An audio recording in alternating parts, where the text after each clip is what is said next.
Several employees at Metro Detroit grocery stores have died from the coronavirus. Kroger says 4 employees who worked at its Northville, Troy, Grosse Pointe, and Livonia stores have died.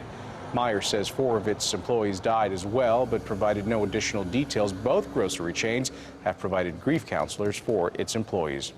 Mayor Mike Duggan said although state coronavirus cases are going down, the progress is still slow.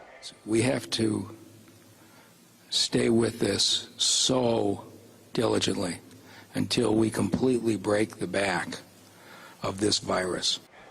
Duggan added the number of deaths in the state has gradually gone down over the past couple of days. He continued to urge residents to follow the governor's stay-at-home efforts.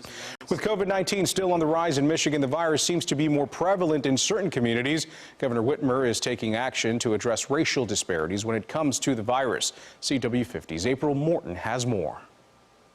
As the coronavirus continues to grow in Michigan, one community has been devastated by the virus. So Black people make up 14% of the population of the state of Michigan, but thus far we have made up 40% of the people who have died of COVID-19. This disturbing trend of high death rates due to COVID-19 in Black communities throughout the state gained the attention of Governor Whitmer. In order to address this serious issue, the governor created the Michigan Coronavirus Task Force on Racial Disparities, led by Lieutenant Governor Garland Gilchrist.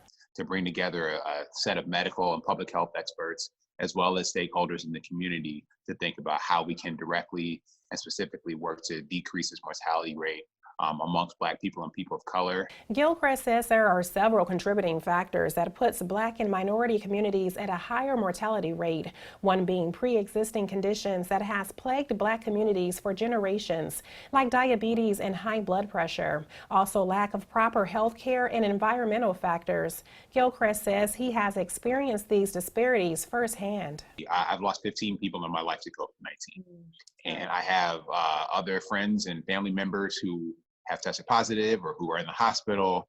And so this is real for people. And we need to act. We need to act as quickly as we responsibly can so that we can make a difference.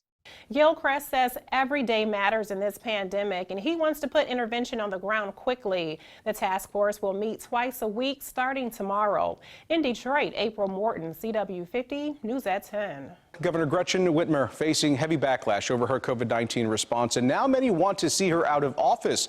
A new Change.org petition has already gathered more than 175,000 signatures calling on her recall. The petition blames her for the coronavirus outbreak in Michigan and business closures. It also criticizes the slow fixing of state roads.